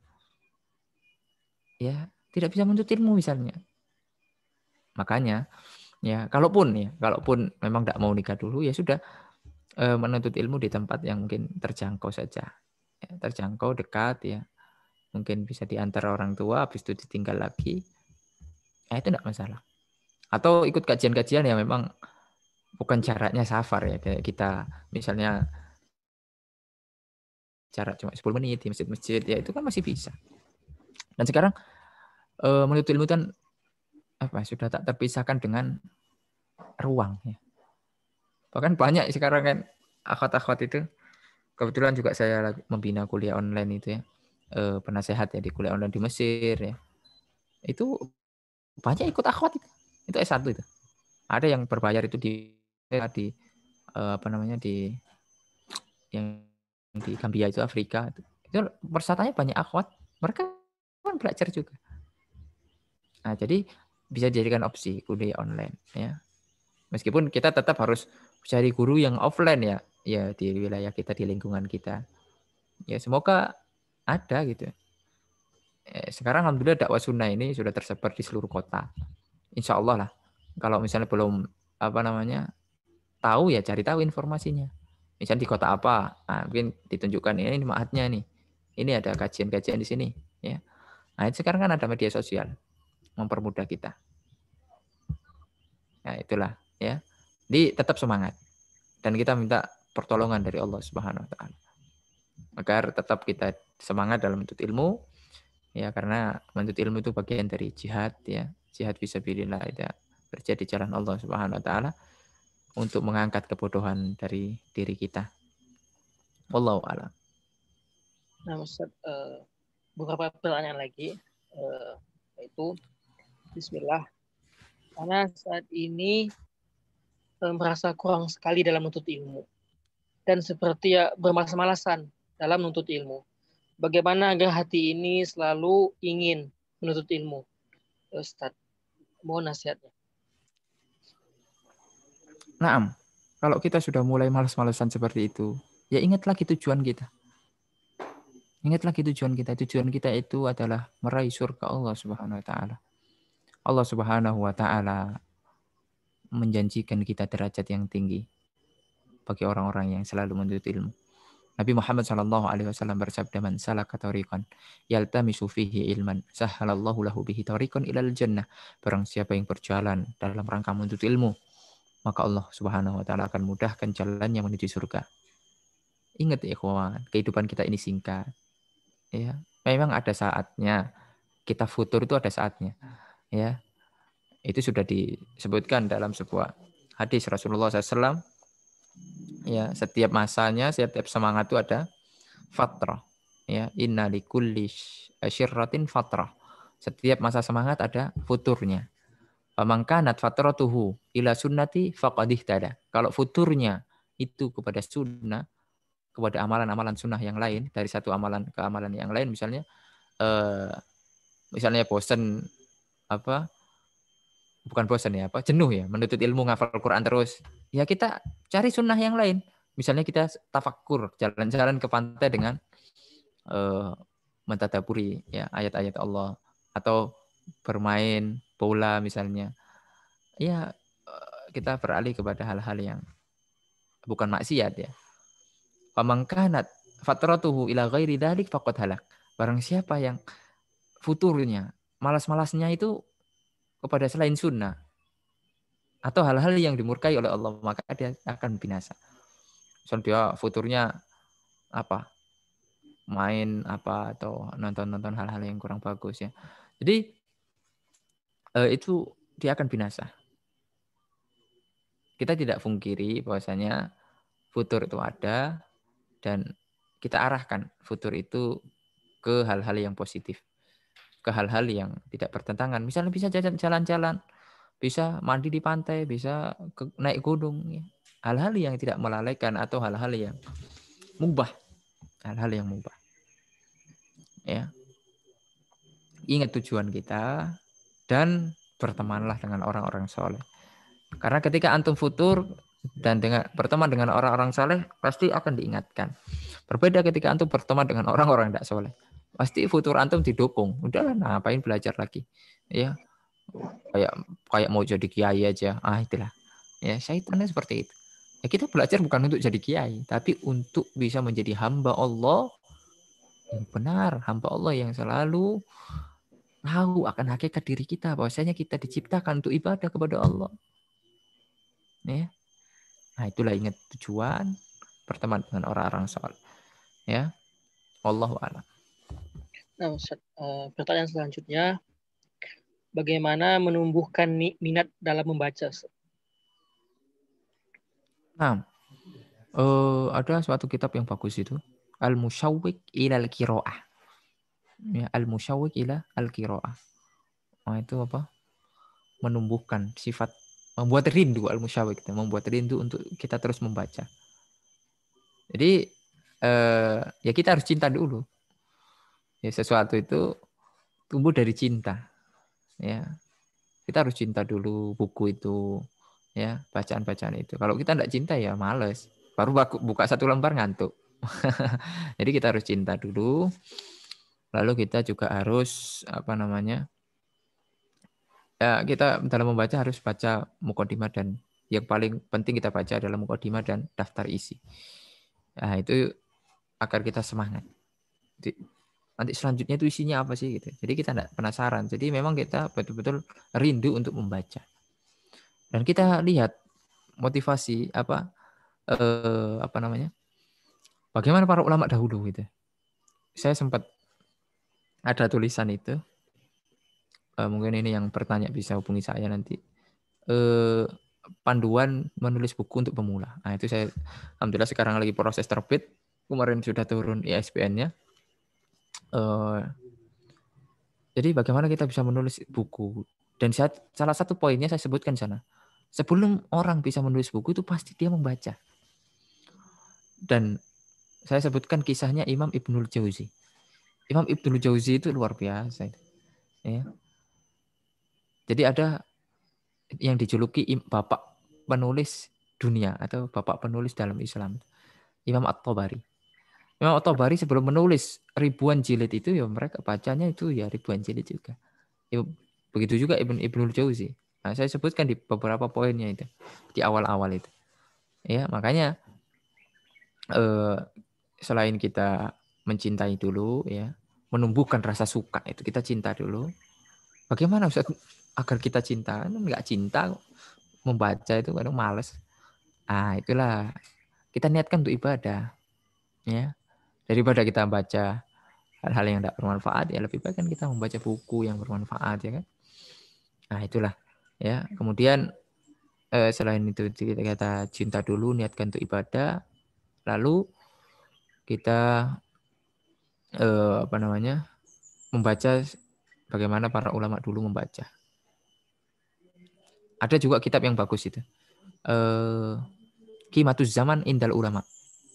Ya, Qimatuz Zaman Indal Ulama itu karangannya Syekh Abdul Fattah Buhuda. Judul bahasa Indonesia itu ya, saya lupa ya. Yang bahasa Arabnya Qimatuz Zaman Inda Al Ulama. Pentingnya waktu ya menurut para ulama. Itu kan mereka luar biasa itu. Ya, wallahu a'lam. Nah, Ustaz, barakallahu fiik. Pertanyaan selanjutnya, Ustadz, anak juga sekolah umum di bangku SMA di Jember. Salah satu program untuk beasiswa belajar bahasa Arab dan lain-lain sekolah di Universitas Islami apa saja, Ustaz? Nah, antum masih sekolah ya, SMA ya. Tentunya nanti pengen cari beasiswa untuk belajar di Universitas Islamiyah bahasa Arab ya. Kalau di Indonesia bisa ke Libya, itu yang beasiswa ya. Bisa nanti nyari-nyari. Kalau di Jember itu ada STDI, mungkin antum bisa lobby-lobby ya, kenalan sama ustadznya. Mungkin diperingan nanti biayanya karena orang lokal ya. Di sana ada STDI Imam Syafi'i Jember ya. Kemudian ada beberapa ma'had yang lain ya. Atau bisa daftar ke tempat kita tahun depan ya. Untuk biar siswa ya. Kita insya Allah gratis di sini.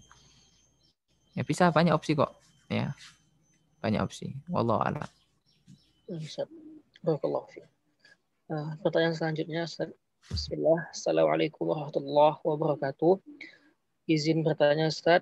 Ana di KSA dari tahun 2013 sampai sekarang. Tugas di rumah sakit staf Indonesia sendiri. Pertanyaannya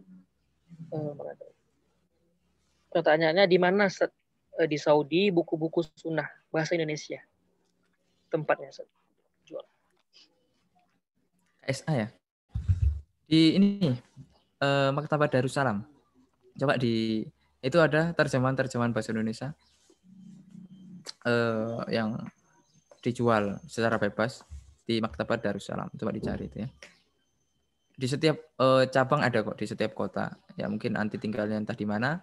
Ya mungkin kalau di Madinah atau di Riyadh atau di ini, insya Allah ada. Dicari saja. Ya.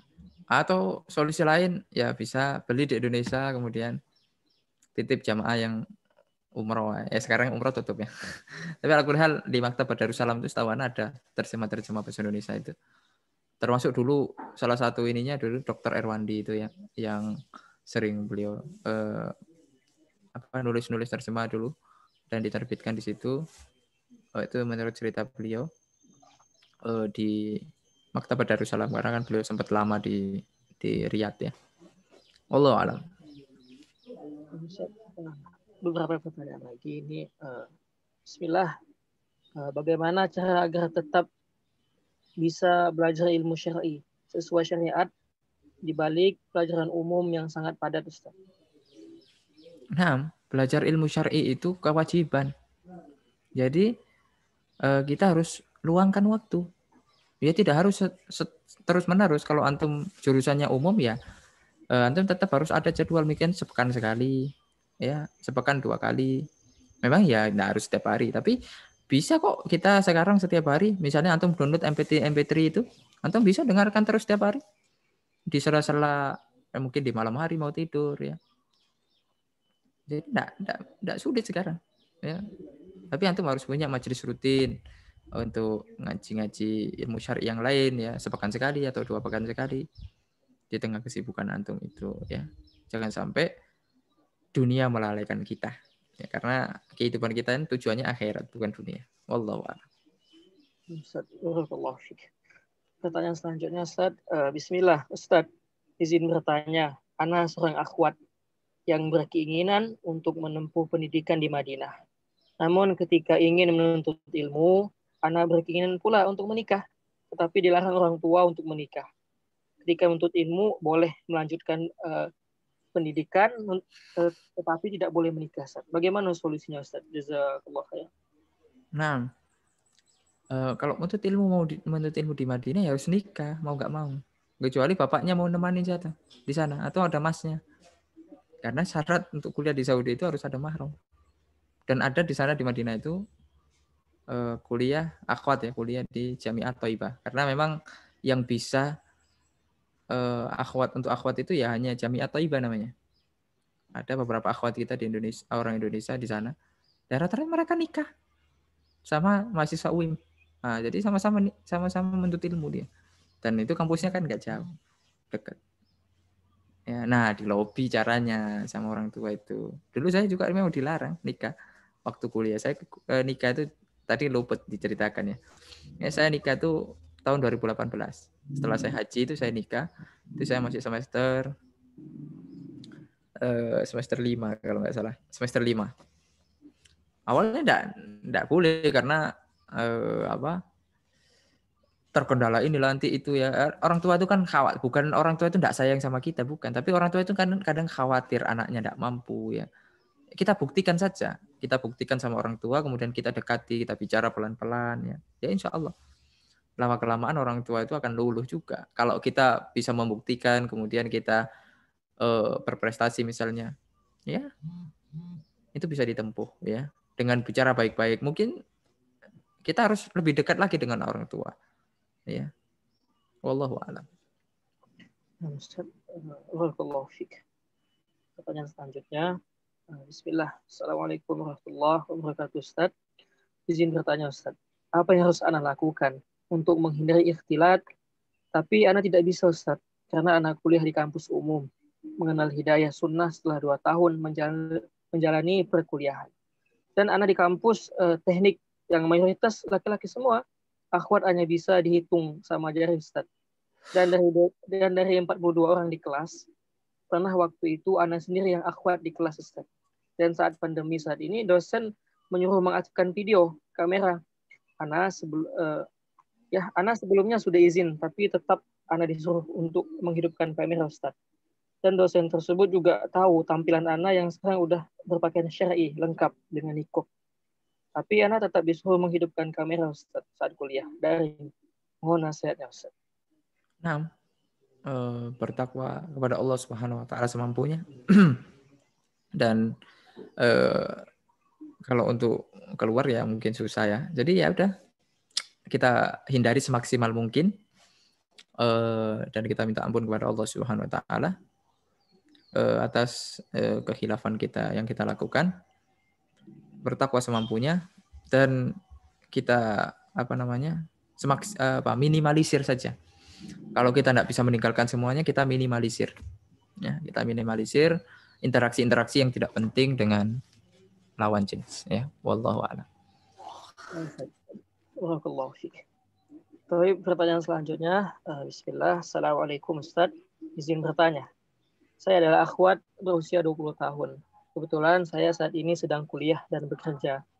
Saya adalah orang yang bercita-cita untuk menikah muda, namun ini mendapatkan pertentangan dari orang tua anak, Ustaz. Dikarenakan takut mengganggu perkuliahan gitu kan dan pekerjaan. Jadi menurut Ustadz, langkah apa yang harus Anda ambil untuk kebaikan itu semua, Ustadz? Nah, ini tadi sudah saya sebutkan, dekati orang tua. Orang tua itu, kenapa sih kok melarang anaknya nikah muda itu kenapa? Khawatir. Kadang orang tua melihat anaknya tidak mandiri gitu loh. Sedangkan pernikahan itu adalah sesuatu yang besar. Kita menyatukan dua keluarga. Kita harus bertanggung jawab. Bagi yang akhwat, dia harus melayani nanti suaminya, baik dari segi nanti masakan, kemudian nanti dia hamil, dia punya anak. Nah, itu kan orang tua itu mikir, cuma orang tua kan tidak percaya ke kita karena kita mungkin belum mandiri di mata mereka. Makanya kita buktikan sama orang tua itu. Dan sekarang nikah muda itu luar biasa. Ya, nikmat sekali. Kalau kita nikah muda itu, ya kita bisa terhindar dari dosa-dosa yang ya kebanyakan pemuda lakukan lah. Ya pacaran, ya hal-hal yang melanggar syariat. Dengan menikah muda kita bisa terus berkarya, terus meneruskan kuliah kita, tidak masalah. Asalkan kita buktikan saja sama orang tua. Orang tua itu perlu bukti. Ya, bagi akhwat, dekati orang tua, terutama ibu. Ya, kemudian bapak. Tanya alasannya. Tanya alasannya. Apalagi nanti sudah bekerja, tentunya sudah memiliki penghasilan. Ya, dari penghasilan itu coba ditabung dan sisihkan untuk orang tua. Ya, untuk berikan hadiah-hadiah orang tua. Agar senang mereka. Jadi kalau kita meminta sesuatu dengan seseorang, ya dengan orang tua kita, buat senang dulu mereka. Ya, buat senang dulu. Ya semampu kita, ya kita berikan apa yang mereka suka. Ya. Nah baru ya insya Allah lah nanti ada jalannya saja. Kemudian berdoa, jangan tinggalkan doa. Jangan tinggalkan doa. Insya Allah ya. Insya Allah jika kita bersungguh-sungguh betul-betul ya akan dimudahkan kok jalannya semuanya. Wallahu a'lam. Ustaz, barakallahu fiik. Pertanyaan Ini selanjutnya. masih banyak pertanyaan lagi. Masih dua lagi, Ustaz, dua pertanyaan. Oh ya, lagi ya. Udah jangan banyak-banyak lagi ya. Karena ini udah masuk waktu Jumat. Bentar lagi. Ustaz, apa saja ilmu yang harus dipelajari ketika ingin menikah? Masya Allah, ini pernah tanya tentang nikah terus dari tadi. Kayaknya tidak sesuai dengan tema ini. Allah Ustaz. Ala kulli hal. Ya ilmunya ya ilmu tentang nikah. Bagaimana kita nanti membina rumah tangga. Karena semua kan butuh ilmu. Kan sudah saya sebutkan tadi. Ya. Semua ibadah nikah itu kan seumur hidup. Dan itu semuanya membutuhkan ilmu. Nanti kalau misalnya ada diktat ya. Pranikah itu diikuti aja. Diikuti saja. Tentunya yang ngajar harus ustadz-ustadz yang ada sunnah ya. Kalau misalnya ada itu, kemudian kita baca artikel, kita beli buku-buku, ya kita dengarkan kajian-kajian para asatidz. Itu untuk ilmu-ilmu di situ. Karena bahaya juga kalau kita nekat-nekat, tidak ada ilmunya.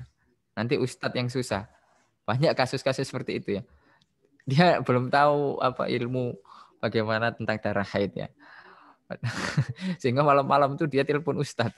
Ustadz gimana ustadz istri saya ini guys? Ini apa darah apa seperti ini ya? Itu kan apa ya? Ya sebenarnya yang bukan memalukan, cuma hal itu kan dasar sekali itu harus kita pelajari bagaimana nanti tentang bagaimana kebiasaan wanita itu seperti apa dan lain sebagainya. Ya, Allahu a'lam. Ustaz, mungkin satu pertanyaan lagi Ustaz ya, karena keterbatasan kita.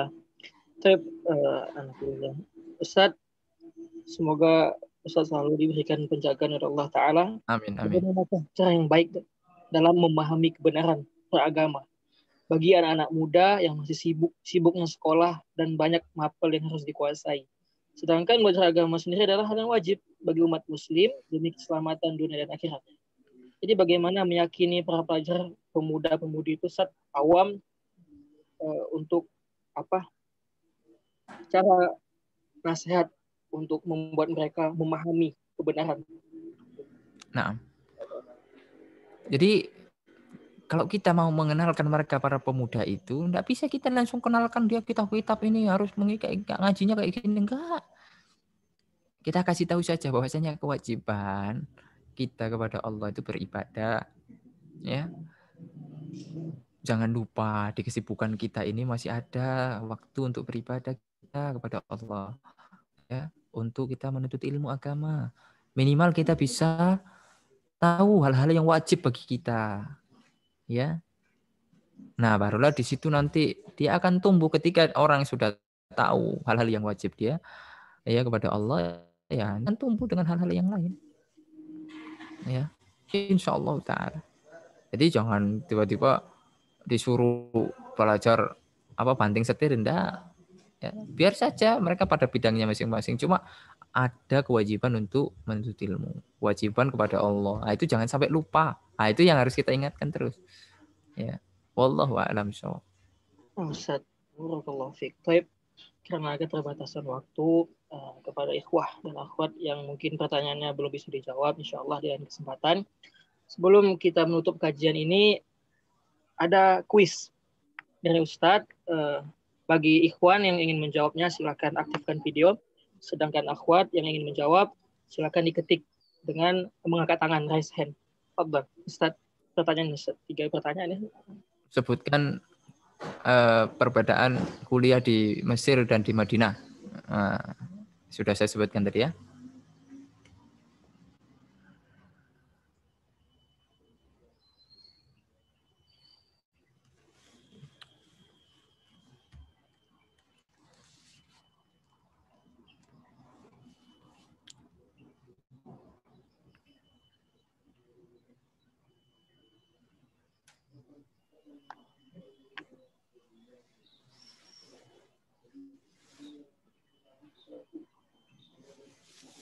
Ada yang ingin menjawab, ikhwah, akhwat?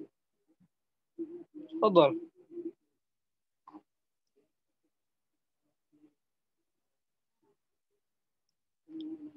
Oh, insya Allah. Ulumil istafiyah. Tafadhal. Untuk di pertanyaan menjawab. Via chat ya.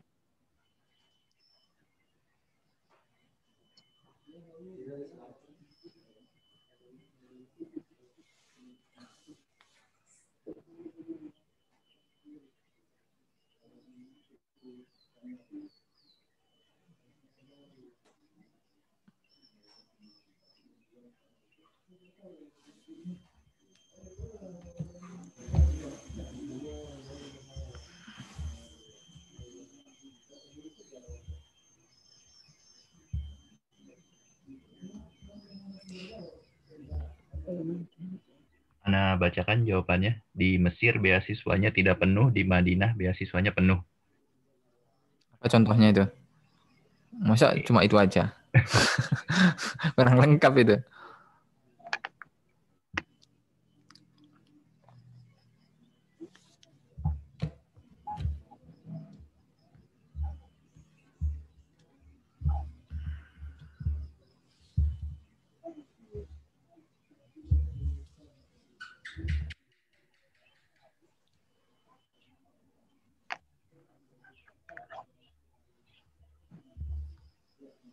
Tafadol Ida Wahyuni.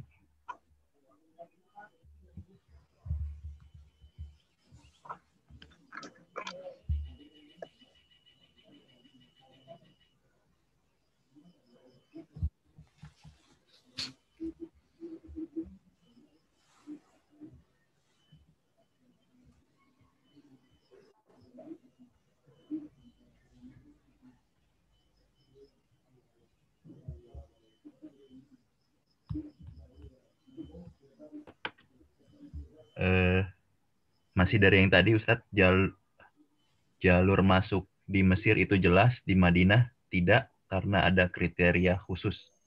Oh gitu. Ya, ahsan, barakallahu fiik. Nah, udah nggak apa-apa, nanti dapat hadiah lah itu.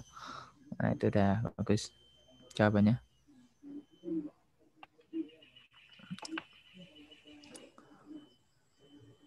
Pertanyaan kedua mungkin Ustadz.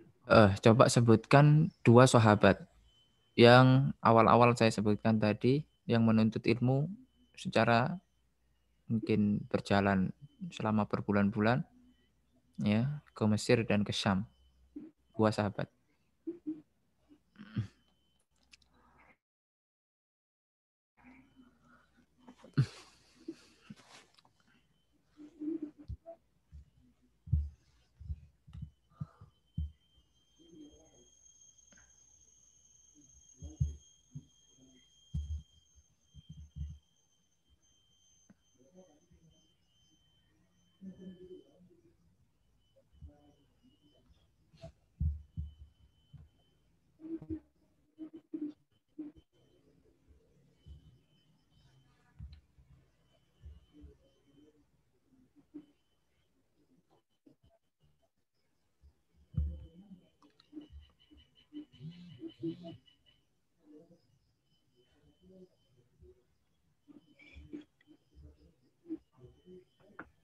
Tafadol Risma Yuliana. Tafadoli Risma Yuliana.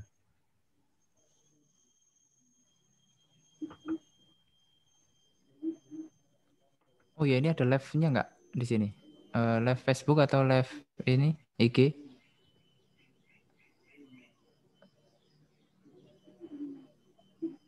Afwan Ustaz, untuk live IG atau live FB kita hari ini nggak ada Ustaz, karena kita fokus di Zoom aja Ustaz. Oh gitu, oh ya nggak apa-apa. Ya nggak apa-apa. Soalnya ada yang nanya gitu, tapi ala kulli hal nggak apa-apa. Allah nanti setelah kajian mungkin akan kita coba di-post di YouTube-nya Sinergi Sebaris namanya Ustaz. Oh gitu, oh ya nggak apa-apa.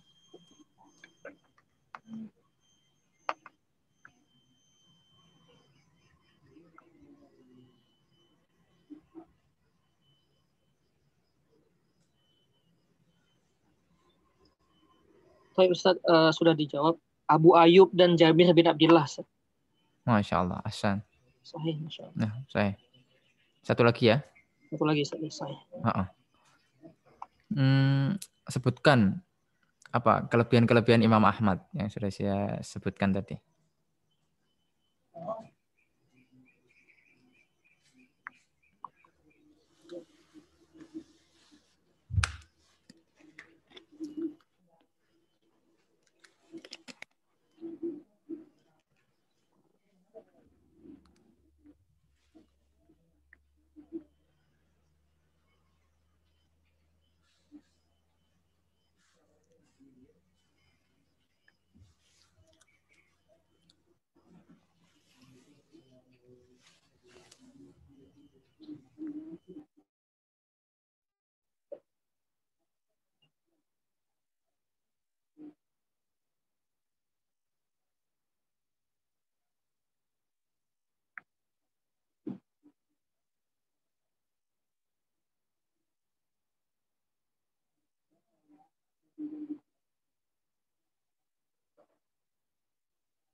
Saya Ustaz, jawaban Imam Ahmad pernah mengelilingi dunia 2 kali sampai ia mengumpulkan kitab Al-Musnad Imam Ahmad.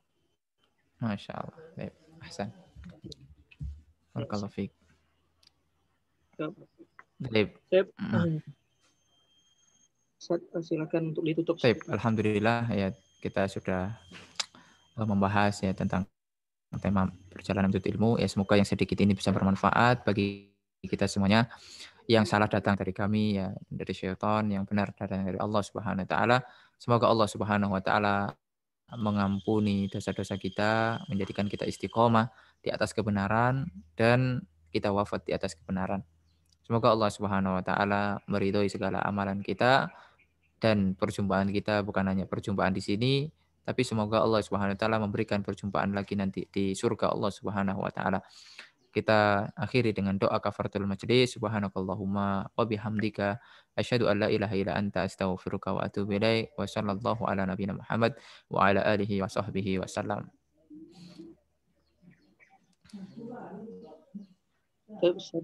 Jazakallah khairan atas ketersediaannya untuk menjadi pemateri pada kajian kali ini. Saya mengucapkan jazakallah khairan. Semoga apa yang telah disampaikan bisa diamalkan dan menjadi motor penggerak bagi kita untuk senantiasa semangat dalam berihlah mencari ilmu. Ya, saya sebagai moderator, apabila terdapat kesalahan dalam perkataan, itu sesungguhnya datang dari saya sendiri dan dari syaitan. Kebenaran hanya datang dari Allah Subhanahu wa taala. Akhiru da'wana alhamdulillahirabbil alamin. Subhanakallahumma wa bihamdik asyhadu an la ilaha illa anta astaghfiruka wa atubu ilaik. Assalamualaikum warahmatullahi wabarakatuh. Assalamualaikum warahmatullahi wabarakatuh.